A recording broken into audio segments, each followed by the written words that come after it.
funny. She doesn't look Jewish. Greetings, Starfighter. You have been recruited by the Star League to defend the frontier against Zur and the Kodan Armada. I like this ship. You know, it's exciting. This mission is too important for me to allow you to jeopardize it. I don't know what you're talking about, Hal. You know what the difference is between you and me? I make this look good.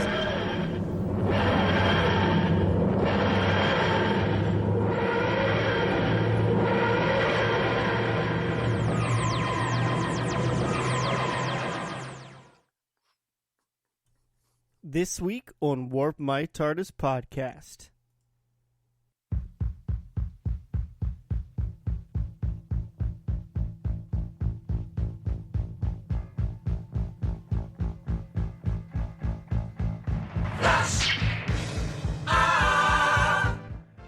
Flash Gordon is an American football hero who is skyjacked aboard Dr. Hans Zarkov's rocket ship along with his beautiful girlfriend, Dale Arden.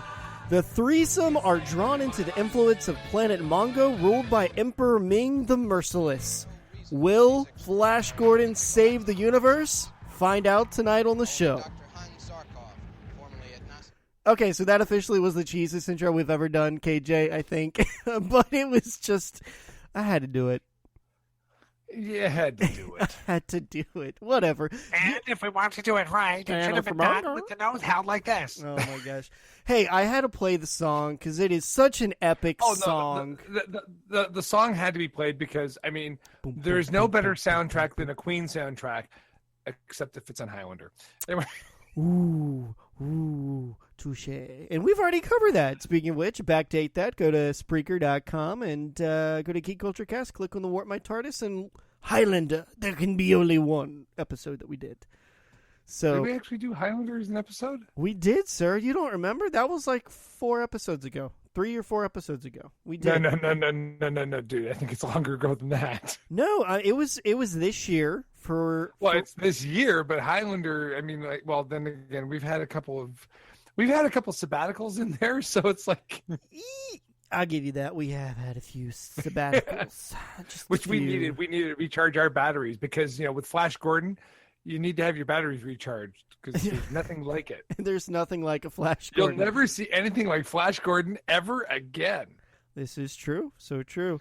So it's so good to be back in studio. We did a Legends of the Panel short, but it wasn't so short. We did an interview which was like an hour and 9. Yeah, it was a full-blown interview that we were going to condense down into the good bits, but to be honest, it was great. The entire interview was phenomenal. So if you like comic books, be sure to head over to the Geek Culture Cast Network show, Legends of the Panel podcast that we do. And, snag that, listen to it. James Hake from Solar Flare Comic was on it. Awesome guy. I believe we actually have some stuff coming in the post that we are able to give away on the show. Because giveaways? Yes. How can that be? How do we do that? And even if for any reason we don't give it away, I'm going to do what I intended to do a long time ago and actually give the stuff that I was too greedy to keep for myself.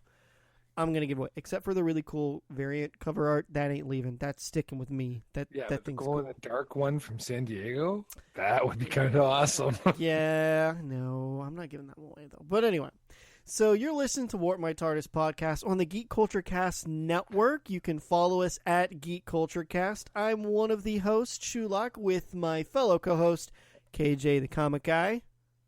I was about to say read more comics, but that's our outline from Legends of the Panel. That is. You are on vacation, sir, and you are enjoying yourself, just like I'm enjoying myself right now because I just got off of a bike, virtual trainer. Yes. So 2 very large G&Ts followed by a Belgian white. Yes. We do not condone the consumption of alcohol on the show. However, yes, we will, and we always will consume alcohol. But anyway, so welcome to the show. Drink responsibly, drink at home, and most of all, drink and read comics or watch sci-fi. Just don't spill your beer or your alcohol on your comics, because then you'll cry. Oh, see, now that leads me into, so after the show tonight, yes. I made a decision. Tonight is going to be 2 parts of the Cornetto trilogy. Okay. So we're not going to watch Shaun of the Dead, but there will be Hot Fuzz followed by The World's End. Okay. Hot Fuzz was one of my favorite movies, and we're getting a little bit off topic. No, we're not, because who's in Hot Fuzz and is also in Flash Gordon? Actually, I don't know. Who? Timothy Dalton. Oh, that is It's right. a tieback into Flash. See? Oh my gosh, I forgot about that. Timothy Dalton. He runs the grocery store. Oh man, but yes, he does. He's actually. I thought he also was like the leader of the occult too. What? Don't give away. We haven't talked about Hot Fuzz. Oh my gosh. Okay, well we'll talk about that later. Anyway, so welcome to the show. Well, The World's End is more of a sci-fi movie that we can do on this. Yeah. No. Although Shaun of the Dead, also we can bookend it. We can. But tonight, sir, we are talking about Flash Gordon, and that is the original. Which also has Timothy Dalton in it. See, it's a nice tieback. So we're going to talk Flash Gordon, and we're going to talk about the what was it, the late 70s, early 80s when it was 1980. The official release date is 1980. Okay, on it. so you basically will see that there is no one who actually has done anything with their career in this movie. This is true. Except for Timothy Dalton. Let's go back and do a little bit of the story of Flash Gordon first, because I think it's important to know where Flash Gordon comes from to understand how we get to this movie. We will definitely do that, but before I'm gonna bookend this too. So we're gonna do Flash Gordon first, and then we're gonna do a quick 2016 sci-fi in review because this will be the last episode. Which I messed you up on because you weren't expecting this one. Yeah, I wasn't expecting this one to be completely honest with you. So I've got my little notes that I quickly put together. But before we start, I am going to play the original Flash Gordon trailer audio in the background so you can kind of hear it a little bit and see what you guys think. So here's your 1980s trailer for Flash Gordon.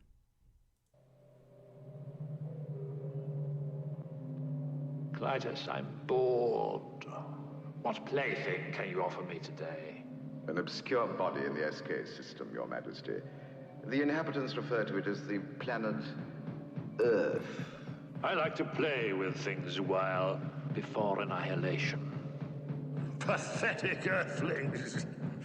Who can save you now? Flash! Savior of the universe! Strange object imaged in the Imperial Vortex. Flash! You save us, remove the Earthwoman. Prepare her for our pleasure. Don't kill him yet, Father. I want him.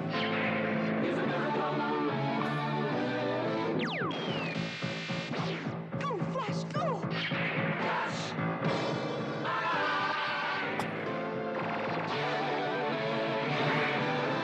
Flash!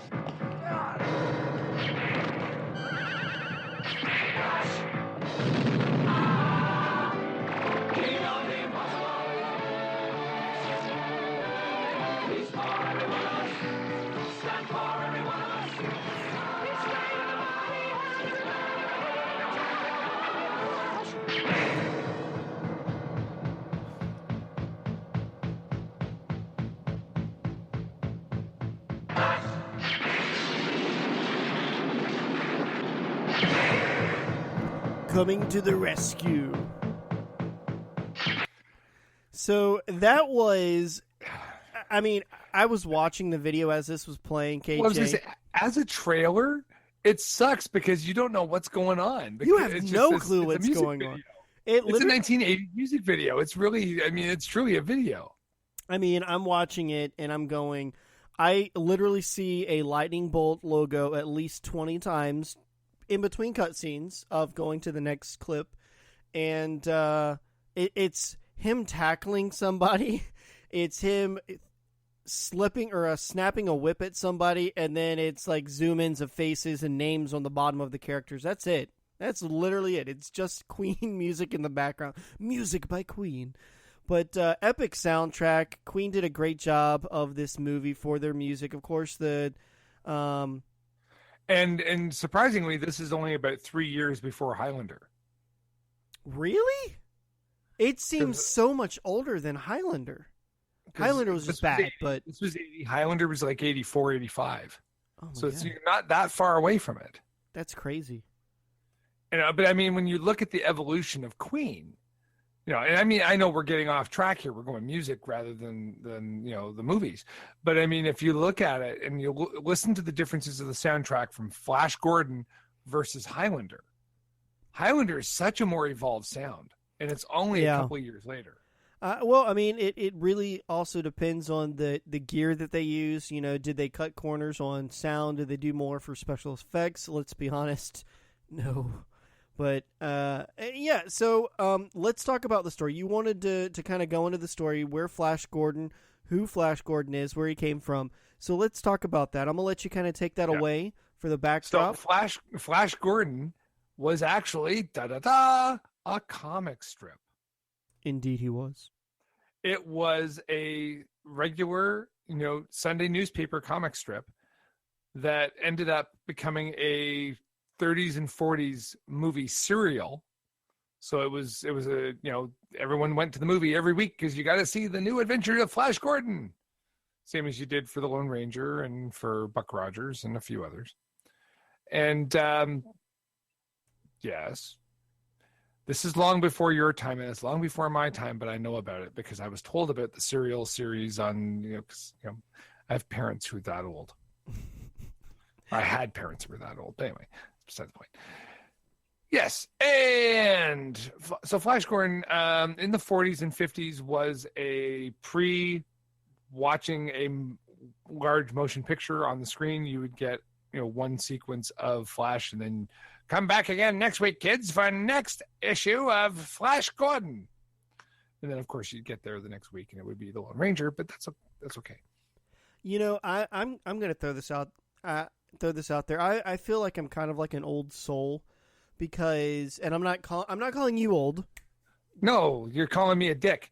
No, you've just aged. Let's just actually no.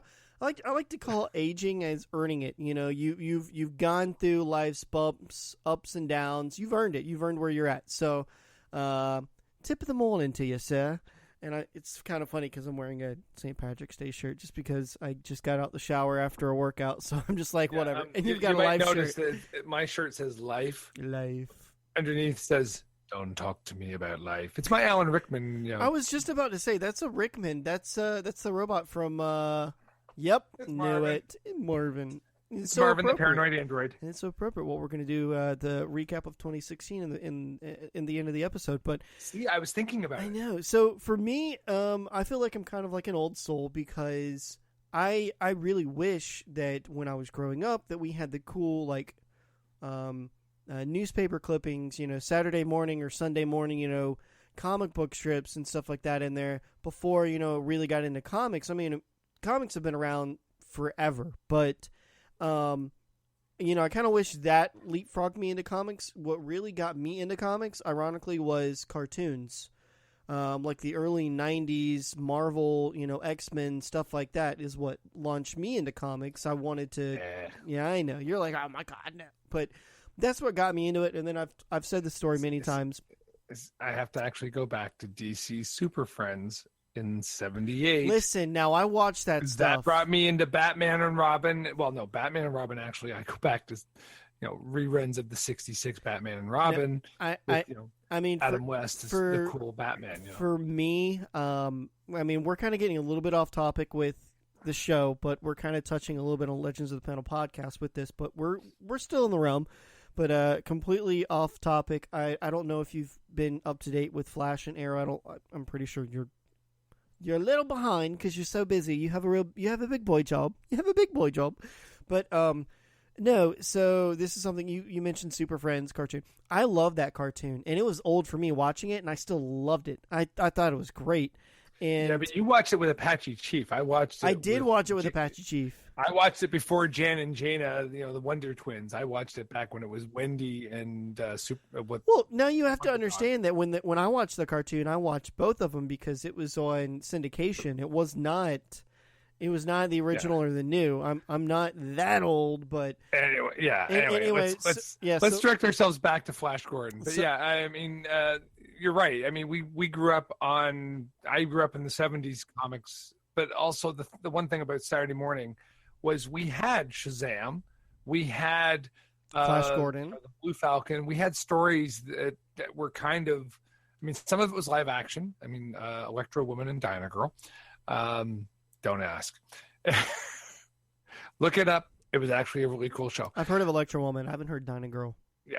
Well, that was the pair. It was Electro Woman and Dyna Girl. Anyway, but it leads back to that time frame. I mean, in the 70s, the special effects were very much still physical, flash powder, flash bangs. It was not the sci-fi effects that we get of a J.J. Abrams, or in the reality, it was still the infancy of Skywalker sound and Industrial Light and Magic. Right. So, we're talking 1980. It was 1980. It was a British produced film. It was actually produced from Thorn EMI. It was out of the Thames Studios, so it was actually done from a BBC production facility. Right. So I mean, it's we're not talking about Hollywood here. We're talking about a movie that was produced in Europe, effectively out of the same studios that we end up with Cubby Broccoli producing James Bond films out of. And the special effects are James Bond level effects. I mean, it's a lot of flash powder, a lot of scratching on the film afterwards. Somebody sitting there and actually scratching into the film to create the laser effects of the laser beams and stuff. It's not photo composites like we have today and After Effects and all the stuff that comes out with motion tracking and everything else with modern video. It's primitive, and it's what it's what a lot of us started off with when we started doing our own movies as kids. When you're a teenager and your dad handed you not that in my case, I got handed the Super 8 video recorder first. Then I got the actual VHS recorder. There's so many things you just mentioned with the Super 8 video recorder that I'm already really jealous on, just because that's one of the cameras that Spielberg loved as a kid, or not as a kid, as an adult, a young adult, very young adult. Well, the Super 8, you had 15 minutes worth of film. You were shooting at 8 frames a second, so it was real jagged. It was not like it's 24 frame a second or 60 frame or 30 frame a second like we get today in video.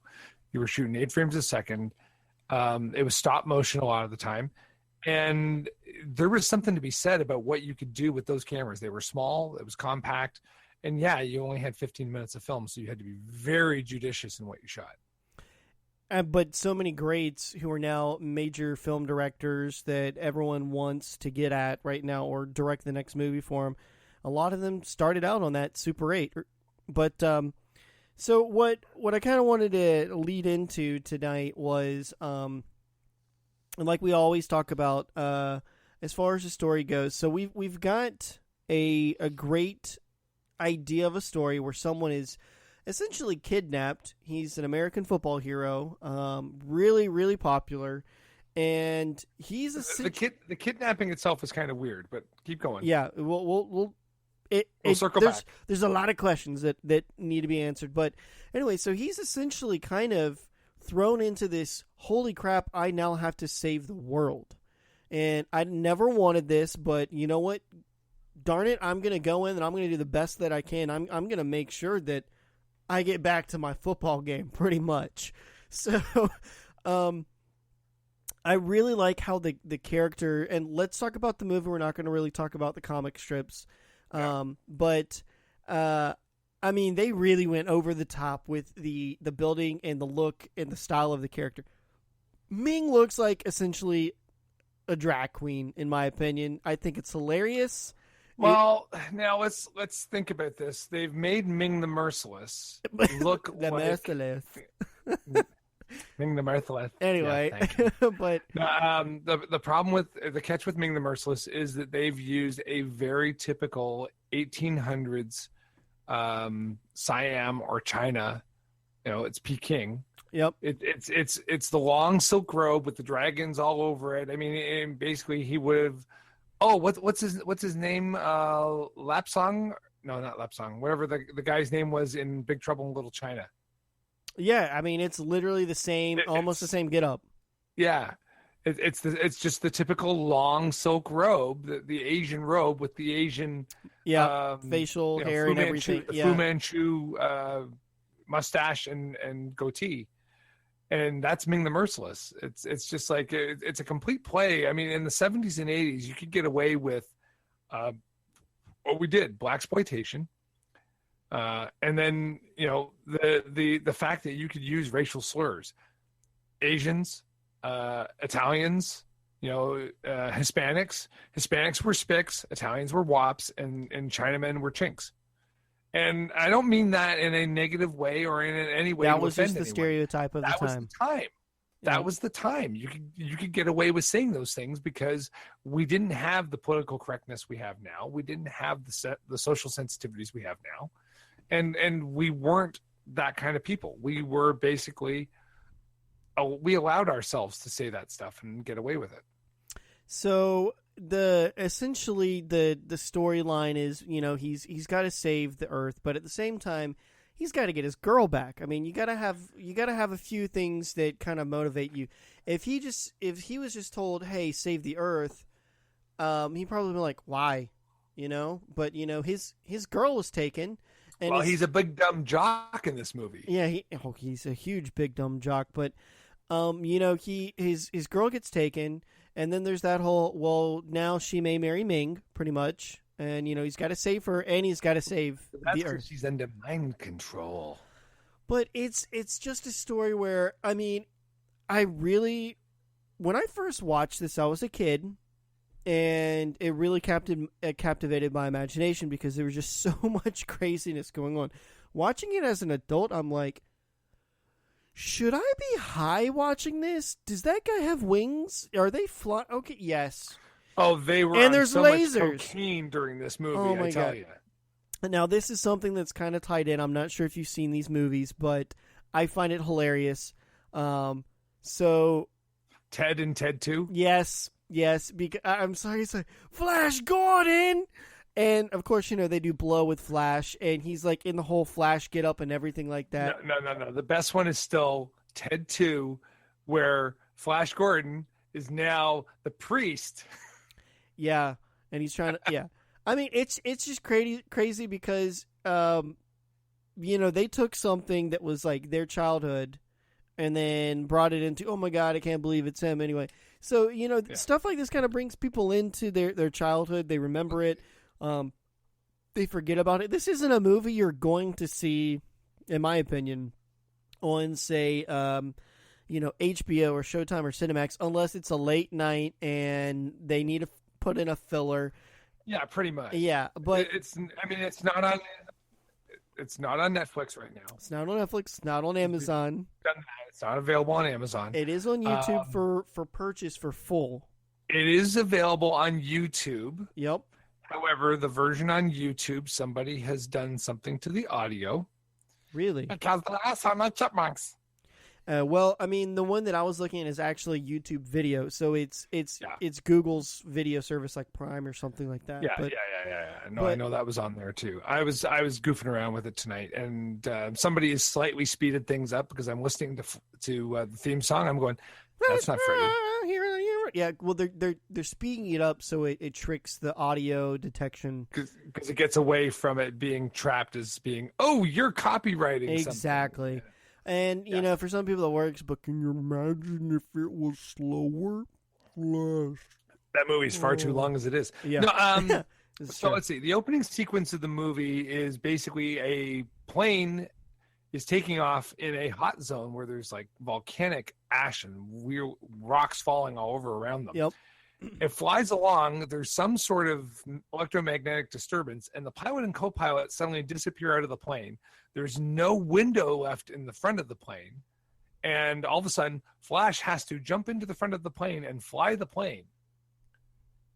And the girl, Dale Arden, is sitting beside him, and the first thing she says to him, have you actually learned how to land the plane as part of your flying lessons? He goes, I hoped you wouldn't ask that. Seriously, dude? It was just wrong. And that's how they land on the island where Zarkov is. Yep. or Zarkov, whichever. I think it's Zarkov. And then that's how they end up getting coerced into Zarkov. getting into the rocket ship and flying to the moon. Fly me to the moon. Oh my gosh! But so this movie, it doesn't answer really questions for somebody that. All right, so if I watch this movie, KJ, is this going to answer anything for the comic strips for me? Am I going to? Oh heck no. Okay, yeah. The worst part is that they basically took about 12 years worth of strip comics, threw it into one movie, and there's no continuity. Yep. Because if you look at the way that the movie flows, there's nothing that ties it together. There's these huge scene breaks, which fall in line with the original serial that they did in the movie theaters, and also falls in line with the original comic books or comic strips. Flash Gordon has not been a full comic. It's never been a true 22-page monthly comic. Why don't they do these things like they used to back in the day, where they used to do newsreels in the 40s and 50s right before a movie. Yeah,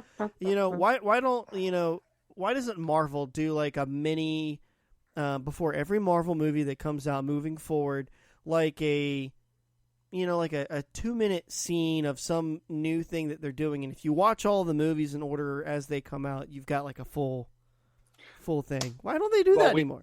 We kind of did that because we have the scene at the end of the Hulk where Robert Downey Jr. shows up in the bar, right? So that's the beginning of Iron Man, and then we have Phil Coulson having to leave to New Mexico. I mean, like something completely different, like its own story. Like if you put it all together, it's a full blown story, not tying into the next movie. The catch is they're not going to do that. I mean, Pixar used to do kind of stuff like that. Well, Pixar reuses all of their materials in every movie they do. It's like, the tree from Ant is also the same tree that's in Toy Story, which is also the same tree that's in Up. It's like, the stuff gets reused. This is true, but I just think it would be really kind of cool to have something to look forward to at the beginning of every movie that has nothing to do with what you may be interested. But anyway, that's called the trailers. Yeah. Well, let me tell you.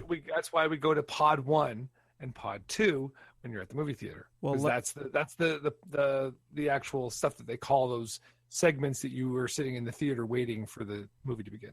Well, let me just say my previews for Rogue One, like the trailers that we had for that, were weak. I had nothing else. La la la la la la la la la la. So we are going to do a 2016 sci-fi review. I'm not going to give you spoilers, and I'm not going to ruin it for you, but we will do a brief talk. But you're going to take away my geek card, dude. Yeah, all right, for all those listening in, I just want to let you guys know, KJ is a very busy man. We all know this. He not only does he have a big boy job, but he also volunteers pretty much and runs a huge international organization that demands a lot of time for his extracurricular time. So it's like you only get 2 days if you're lucky with KJ to do anything, and that's his free time. So anytime we record, we're essentially taking free time out of him. So he's really behind on stuff. We're at the point where my girlfriend is ready to go to that volunteer organization and go, really? He does not need to attend every one of your events. Yeah. So, but anyway, what I'm trying to get at is, I thought that KJ was going to make time to go see Rogue One, and he did not. Well, let's refine this. So Rogue One came out when? This past Thursday. Thursday at midnight. 7 p.m. for some American theaters. Yes. So where was I at that point on Thursday night? Oh, you were with your extracurricular activity time. I was still working. I was in Boston. I was working. Oh, that's right. Should have gotten to see with friends in Boston. Okay. So then Friday night, what was I doing Friday night? Boston. Getting ready to leave to come home. What did I do all day Saturday for 10 and a half hours? Sleep. Drove home.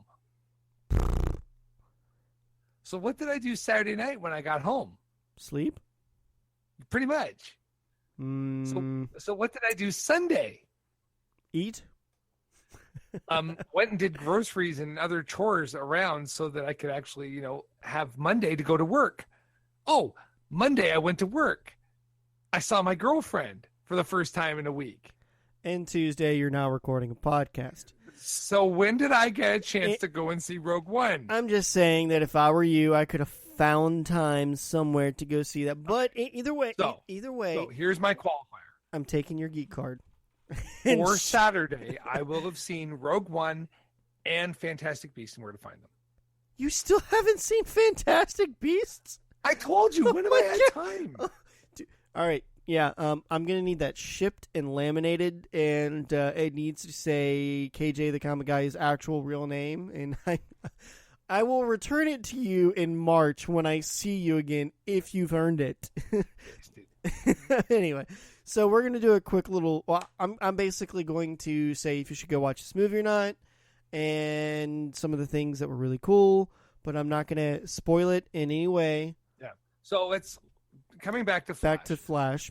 So production values in 1980, I would give it an 8. An 8? Okay. I would... In 1980 terms. So I look at 1970s Star Wars, and I would still put that, as far as like look and feel and sound, way above this 1980s movie still. I agree. And that's the catch, is that, but at the time, if you compare it against everything else that was going on at the time, it was still advanced compared to everything else. Star Wars and Star Trek are 9 and 10. Okay. Flash Gordon fits into about an 8. I'll give you that. Now, let's talk about acting. By today's standards, it would be a 4. Oh, I wouldn't even give it a 4. I would give it like that. Well, no, because the acting gets a 2. I mean, I would even go to the point where it's like, I think 6th graders could make this in PowerPoint, and their acting would be probably better. So here's the other thing comes out around it, and this is kind of interesting. So Flash Gordon came out in 1980. I believe it was the fall of 1981. We had Buck Rogers. Now, Buck Rogers and Flash Gordon are both contemporaries. They were both in the theaters, in the serials, and in the comic strips around the same time in the 20s and 30s.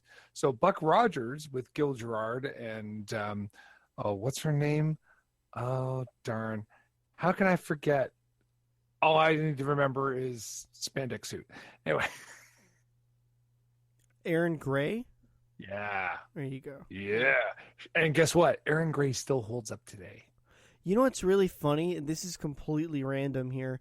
So, we look at things like IMDb and Wikipedia and stuff like that to get our information. And so I just looked to see when this movie came out. And I also look at other things like the Metacritic and the popularity. Right, yeah. Randomly, in the past, since the beginning of this month, Buck Rogers in the 25th Century, which is rated 6.9 out of 10, has gone up 1,202 votes. Yep. And up 147% in popularity. Yep. So I guess people are going back and watching this. I'm going to be honest, have never seen it. You have to watch Buck Rogers with Gil Gerard and I can't remember the name of the robot diggity. Felix Silla. Are you talking about the character or the actor? No, the character's name of the robot. Would it be Twicky? Yes, Twicky diggity. Yep. He'd sit there and that was his word was diggity. And there's actually two. So Felix Silla was the person that actually physically moved it. Yeah. And Mel Blanc was the person that voiced it. Oh, I knew it was Mel Blanc because all you have to do is listen to it and you can hear Yosemite Sam. Hey, Buck. Yeah, anyway, so... It was a little too much. Great horny toads. Well, I haven't seen this. I'm going to watch it. There's only 2 seasons, apparently. And it started in 79 and went to 81. 79? Wow, really? That was when they began first recording it, and The first episode released in '79, which was the end point of the year, and then went into the '80s. But wow, seriously. I mean, it was probably like a winter premiere, and then went into anyway. So, Yeah. But as far as Flash Gordon goes, I will say this: I would like to see Flash Gordon redone today. I would like to see it done a little more professionally, and I would like to see it done with proper effects, and I would like to see it reflect more of the original storyline rather than what was done in 1980 for the Queen movie. I'm going to double down on that, and then let's do a hypothetical here. Okay, so if this movie was redone today, who would be Flash Gordon, and who would you put as making the soundtrack? What band would you put as making the soundtrack? And if you say Coldplay, you're kicked off from the Geek Culture Cast Network shows for the rest of your life. Heck no. Quite honestly, if he was a little bit younger, a younger Chris Pratt. Chris Pratt. Really? As Flash. I mean, I don't even think I think Chris Pratt could go for the age that he's at now playing Flash Gordon. He's just got to shave. I think he could. It's just not going to show up well as far as him being a teenager. I mean, the Flash Gordon is supposed to be a college football player. I thought he was an NFL player. It's college football. I thought he was like for the Jets or something like that. I thought that he played for an NFL team. Oh, maybe he did. It's not the Carolina Panthers.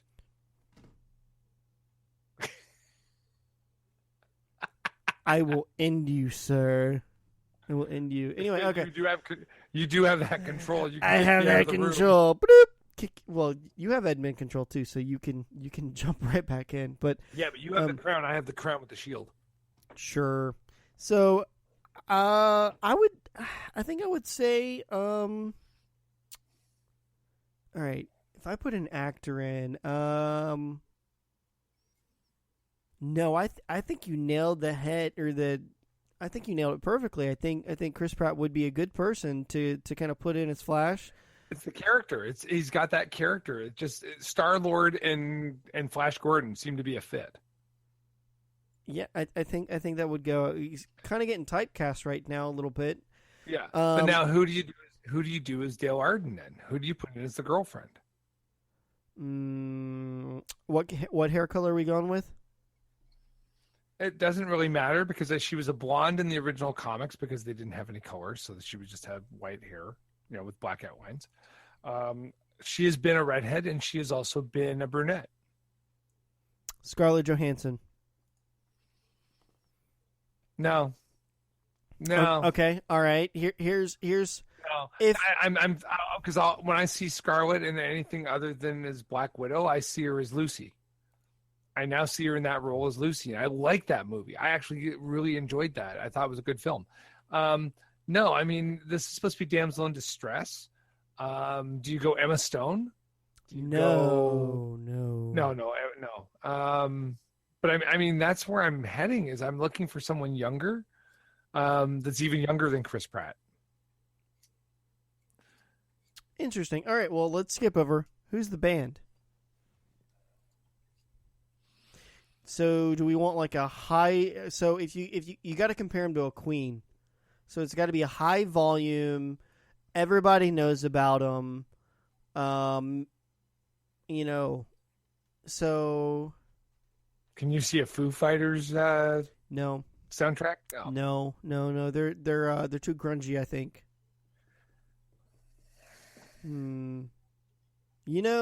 I would think if you're going kind of crazy like that, and you're musically talented people, as far as it goes, as far as a band goes, Foo Fighters is up there. Everyone knows them around the world, and they're pretty big, but I think they're too grungy for the sound. In today's world, everything's really about like the single artist with a backup band. No, you know what? Who you going with? I think I got it. Who? What you got? Darn it! You lost it. It's gone. I know who I'm thinking of, and I'm trying to remember. My brain has gone numb on names. It's really, really bad. Give me a song or hum a song for me. I might be able to find it for you. No. Just give me a minute and I'll get it. I just finished watching a video and they were in it. Darn it. Are they American? Are they European? I believe they're European, but they wear helmets. Daft Punk? Yeah, Daft Punk. That's it. What? Okay. Daft Punk doing the album. Yeah. All right. I mean, they did Tron Legacy. Yeah, I think that they're too EDM for this. I'm thinking of like vocals and singing and craziness and. Well, okay, then if we go away from them, holy smokes! I just looked. We're already at 40 minutes in recording. This is impressive. What about then Black Eyed Peas? Negative. I'm going to say a hard no to that. You too? I don't need Fergie singing that song either. You too? You think you too? No. It's their sound isn't right for this now. I mean, they've evolved so much. I mean, if we're going young to like today's youth, if we did that kind of music, then I would say no, because Maroon 5. Holy crap! I don't think they're like rock enough, but I think they've got the pull to do it. Yeah. I mean, you've got. I don't know. Tell you what. Let's think on that. Tweet us. Tweet at Warp My Tardis and at Geek Culture Cast on Twitter who you think should be the band that makes the soundtrack for the redone the relaunch, the reboot of Flash Gordon. Gordon, yeah. That's a good question. I bet you we're going to get a lot of hits on Twitter on that. I'm gonna push that hard, but that's crazy. That would be good. So I think we kind of need to move on. Flash Gordon, we've briefly talked about. It was not a great movie. I mean, Timothy Dalton in it as the Prince, whatever his name is, tells you how bad I remember the movie. The Flying Hawkmen, kind of cool, but overdone. Made no sense. You got lasers and they're carrying around maces and other weapons, and you're just like, what? Yep. So, yeah. Okay, I do have to take a quick break before we come back for our review. I agree. So we're going to take a quick little break, and we will be right back.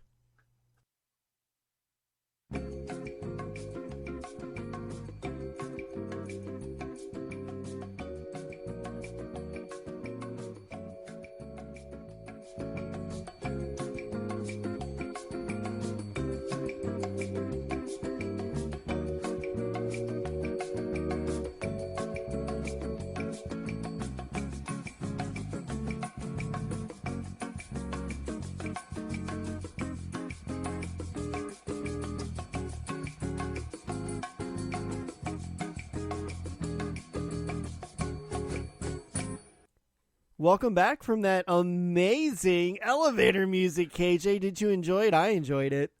See, I was going to say, and this is why we should never do that before you go to see a movie.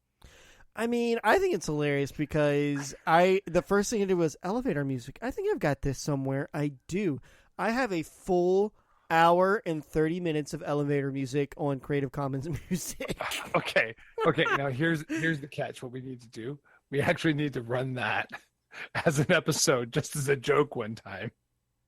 And you know what? I wonder how many people would unsubscribe from us. Or actually, what my favorite was for Legends of the Panel when they were promoting Die Hard Deadpool, and they had the Deadpool by Fireside on YouTube for an hour. Oh God! Yeah, and he's just like, "Hey, how's it going? I've got this Yule log." Anyway. So we're going to jump right into 2016. Yeah, how big's your Yule log there, Deadpool? Dirty. So we're going to jump into 2016 Sci-Fi Year in Review. I'm going to let you kind of lead it off a little bit. We're just kind of chit-chat. But let's just go ahead and start off with this. Everyone can agree. Doesn't matter whether this is sci-fi. Doesn't matter whether this is about music or movies or anything else. Let's just say 2016, fuck you. That's all I'm going to say. There's my F-bomb. There's my one F-bomb. Now this show is explicit. 2016 absolutely sucked. We all know this. Anyone that was alive in 2016 will know that it was horrible. We lost so many greats. We lost amazing actors. We lost amazing musicians. We lost just amazing people in general. And we also had things that were deferred a couple of years or were put on indefinite hiatus, meaning that it's never going to get done. But what we are going to talk about is 2016, a year in review, sci-fi, how it related to us, and the goods and the bads, and what we look forward to for 2017. Yeah. So, KJ, I'm going to let you get started on your soapbox. How was 2016 for you, sir? So it's interesting when I actually just did a web search for 2016 sci-fi movies. This is on MovieWeb. It comes up on movieweb.com. Ghostbusters is included as a sci-fi movie, which I can understand. 30 years after Ghostbusters took the world by storm, the beloved franchise makes its long-awaited return. I wish it hadn't. It was a horrible film. It really did not last long in the theaters. It has brought about some awesome cosplay. I have seen some really good cosplay of the Lady Ghostbusters, and I can appreciate that it has regenerated an interest in the franchise at least, but it was a bad movie. Star Trek Beyond. I'm going to start there. I think it was a really well done movie. I enjoyed it immensely, and it was a movie that did a very, very good job of paying tribute to the memory of Leonard Nimoy. And I think that it's also for the I'm going to get his name wrong. You're talking about Yuri Ovechkin? Yeah. So Leonard Nimoy, to me, I'm going to jump in here because this is a big one. This is a big one for all of us.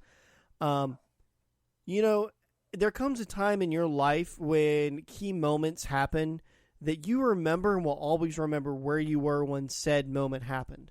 9/11 comes to mind for most people that were alive that can remember, 9/11, where you were, what was going on. For me, I remember where I was when I found out that Leonard Nimoy had passed away. That's how big of a moment it was to me. So let's, for my generation, the moments in our lives are going to be when Reagan was shot, when John Lennon was shot, 9/11. Where was I when I found out about Leonard Nimoy? Yep. Where was I when I found out about David Bowie? Yep. Where was I when I found out about Prince? And Gene Wilder. 2016 sucked, man. Gene Wilder was huge for me. Well, let's face it, though. We talked about Gene and the fact that he had been struggling with dementia and other issues for Alzheimer's a mainly. long time. Yeah. But there's and a lot of people, he's with Gilda, and it's like he hadn't been with Gilda for a very long time, and he had found 20 years of marriage with a wonderful woman that supported him after Gilda. Yeah. And let's not forget that family and what he left behind. Yeah.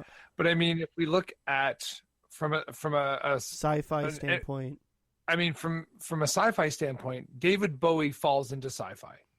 Yeah. Not just for his videos of Space Oddity and Ziggy Stardust, but also because of Labyrinth. Yep, we've covered that. That was right. We covered that show. That was one of the, that and Alan Rickman were the last two shows we did with Mad Matter. Mad Matter is one of the things I will actually look back on, and I'm glad that we had the opportunity to work with Mad Matter. I understand where he was and where he wanted to go, and it was not the same vision that we had for where we were going with the shows. And doors always open for the format that we have. Let's just exactly. But no, I mean, Star Trek was a very, very well done tribute to Leonard Nimoy.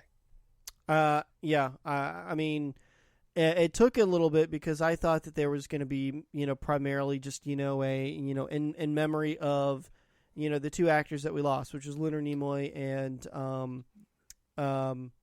I can't pronounce his name. And I want to say it's Yuri Yavitchkin, but I don't think that I'm saying it right. I don't think that's even his name. But anyway, I got it wrong. I think that's. I don't think that's his name. But anyway, hang on. Let me do this right now.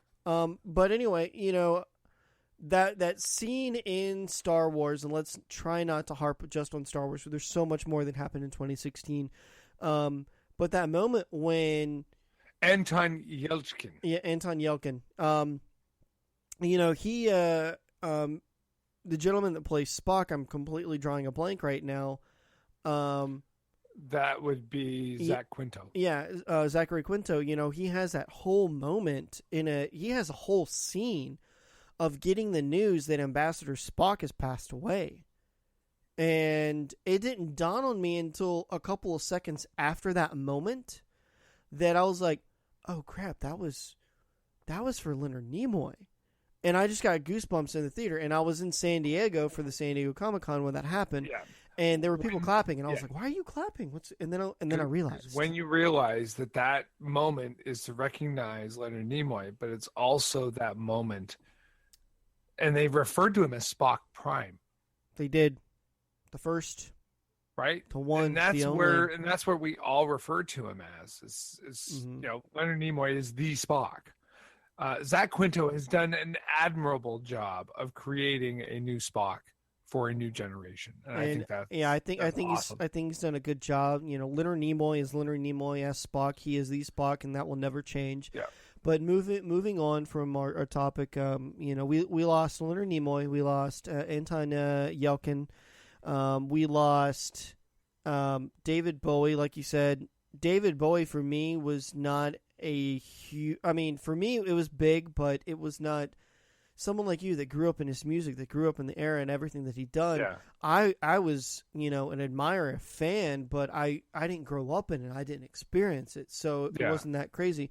For me, my big loss of the year that really affected me was Gene Wilder, because I looked up to him in so many different things. But so those were the deaths that we had that were really big, that kind of rocked our world, that shook it, so to speak, that were just, wow, I can't believe that happened. Now let's kind of get into, let's go with more movies real quick. I'm just going to go ahead and throw out this. So we're going to say goods and bads. Bads, Ghostbusters came out, didn't do so well. Bad movie. Star Trek Beyond came out, did really well. Awesome movie.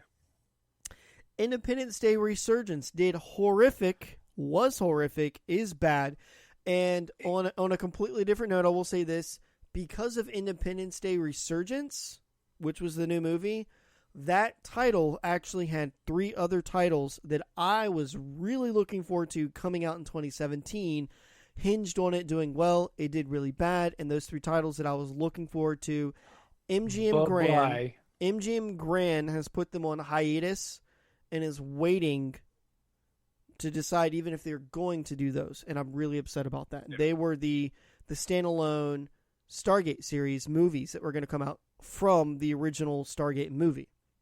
So going to jump into another one, Batman versus Superman: Dawn of Justice, because it does have a little bit of sci-fi. This is still up in the air on good or bad, but it all depends on which version did you see.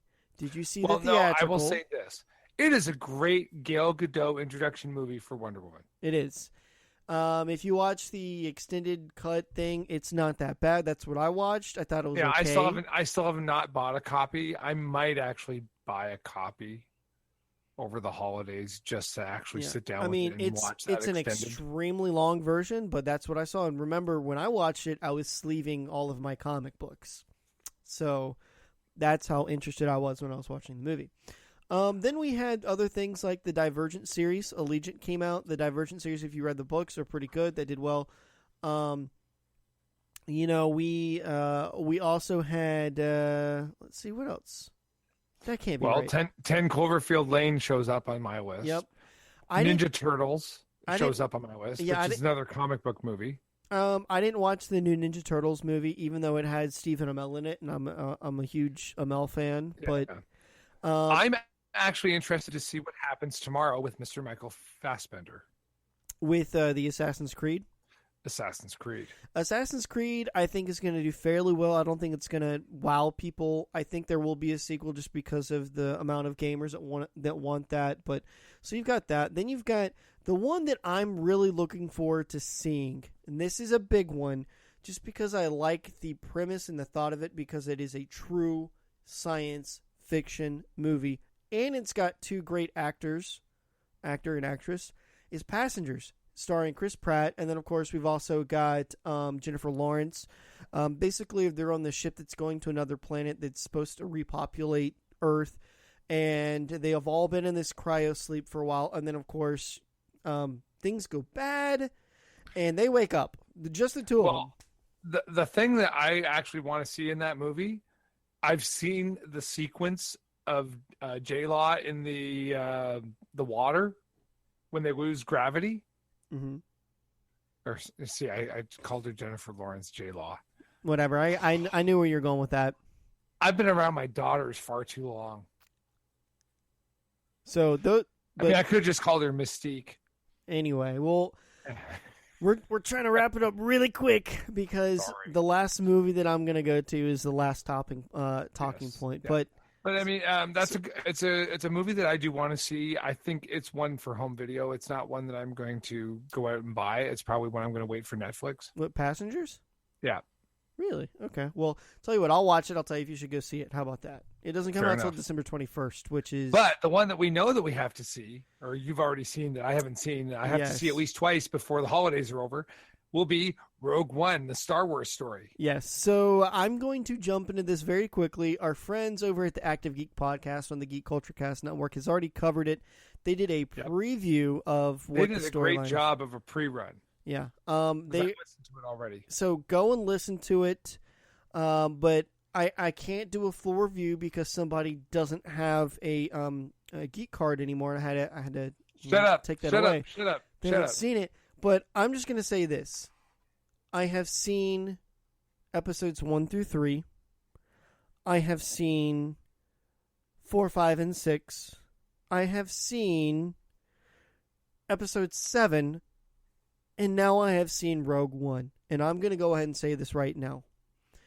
The creme de la creme of all of Star Wars is still 4, 5, and 6. A New Hope, Empire Strikes Back, and Jedi.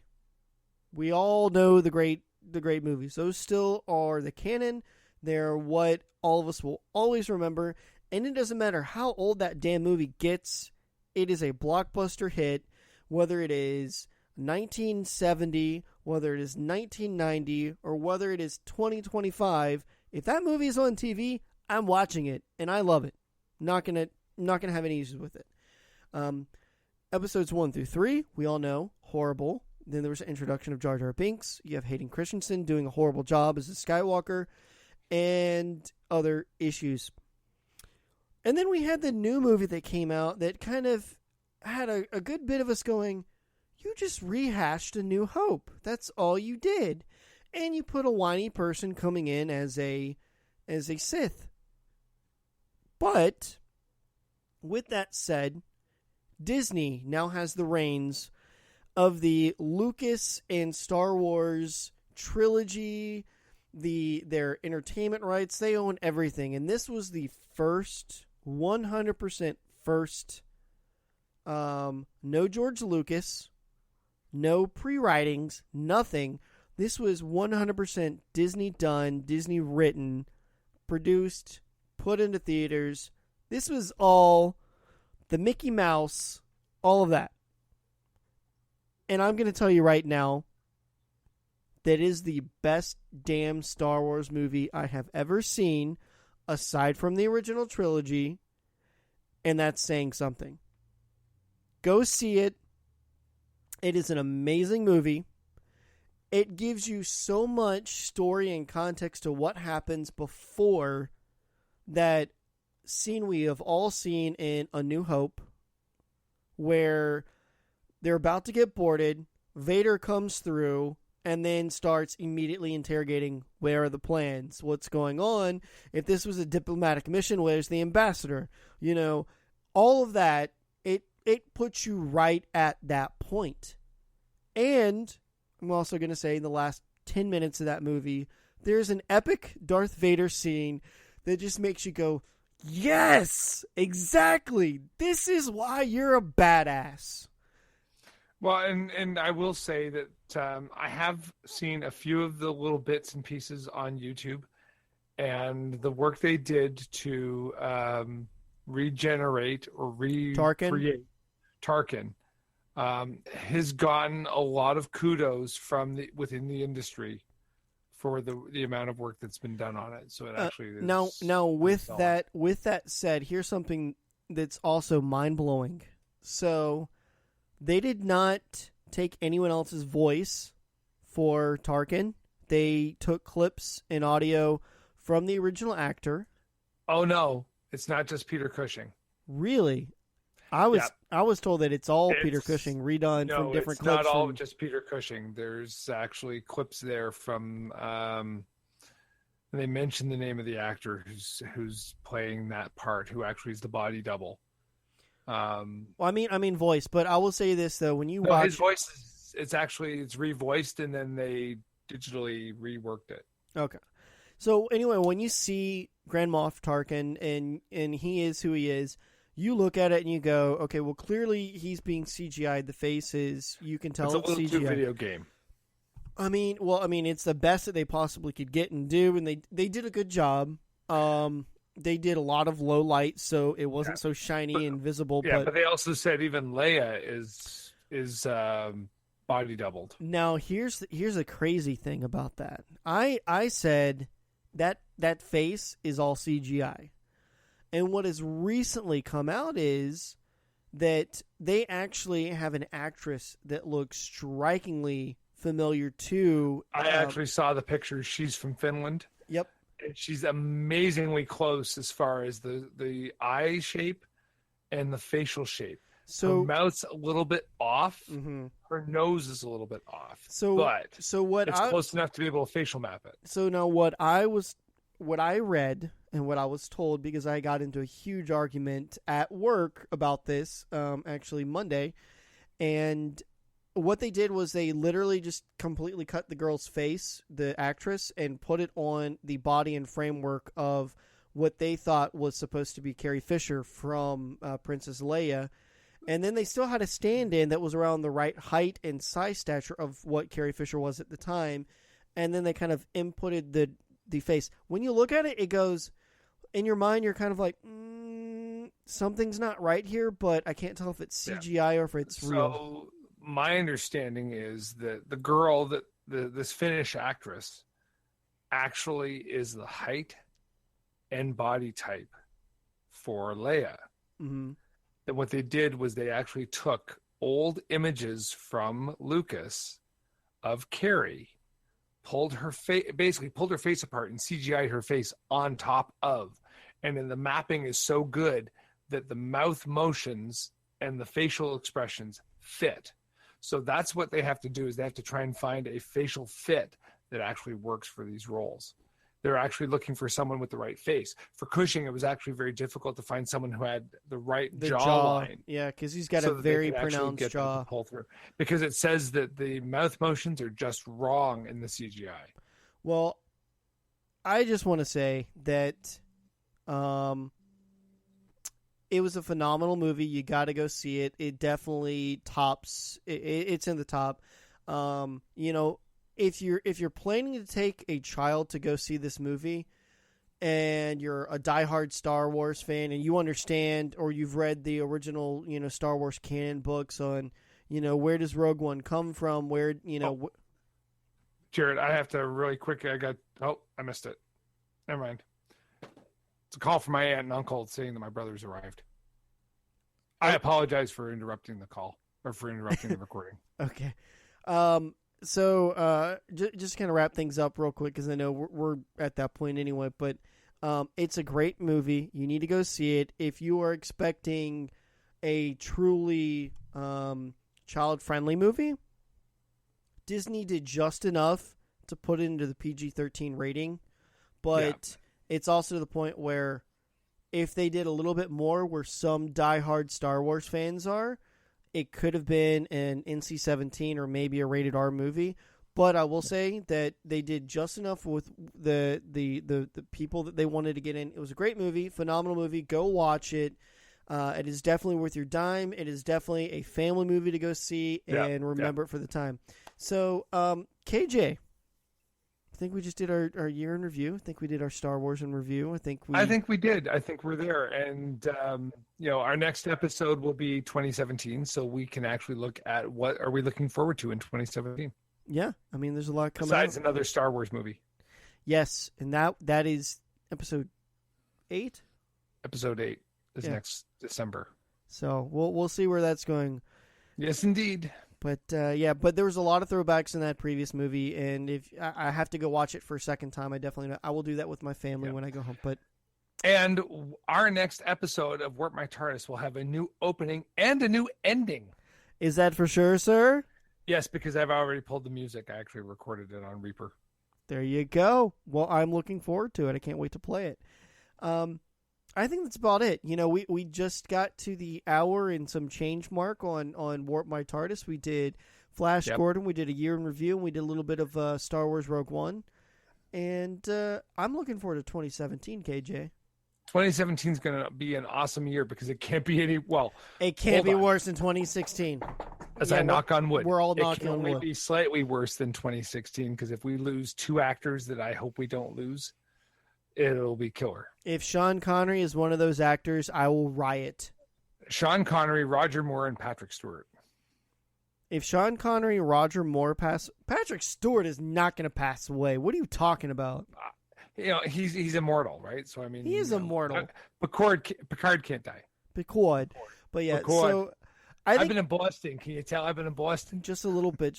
But I think that's about it. I think we're going to wrap up Warp My TARDIS for 2016, man. I think we're there. 2016 is done. TARDIS is a wrap. It is a wrap.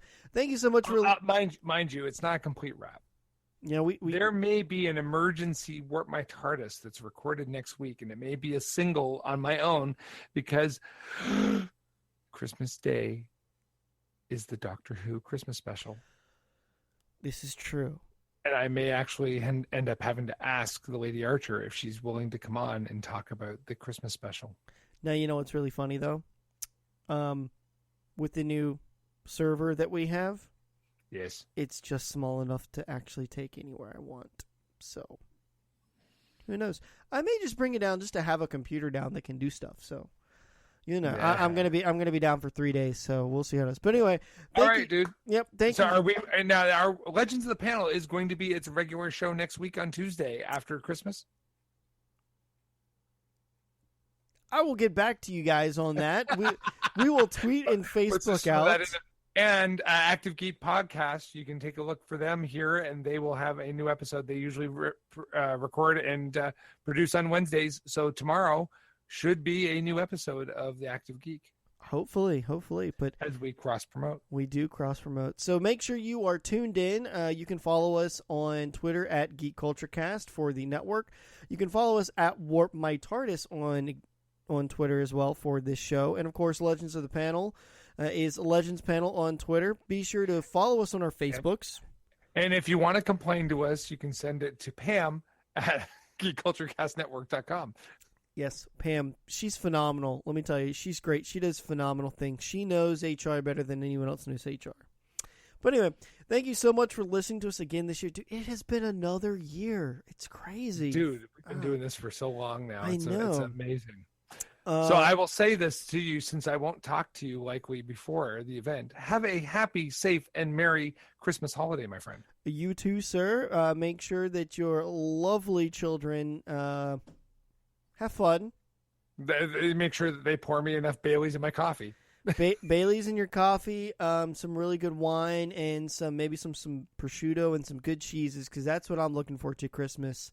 Oh, dude, I got turkey sausage, I got beef sausage, I got pork sausage, I got sausage up the yin yang. Okay, stop! I'm so hungry. Don't do that. I'm on a diet now, and I just biked for 900 something calories. Anyway, thank you so much for listening to Warp My TARDIS podcast on the Geek Culture Cast Network. We will see you again, unless there's a secret episode, in 2017. Be sure to follow us on our socials because we do have new information coming out. Hopefully, 2017 is a big year for us. That's what we're kind of planning for. Maybe 2 big cons we might go to. Obviously, HeroesCon 2016, and maybe something up in Baltimore. So stay tuned if you're a fan of the show and you want to meet us, which we don't know why you would, but Yeah, we're not that popular. we're not that popular, but if you would, let us know. Be sure to tweet at us. We do respond. And for all the listeners of 2016 and the new followers that have just gotten to us, thank you so much. This is a hobby of ours. We enjoy it. You are the reason why we do what we do. And happy holidays to all of you listening. And we will see you again in 2017. Yeah. Happy Christmas Cosmica. Bye, everyone.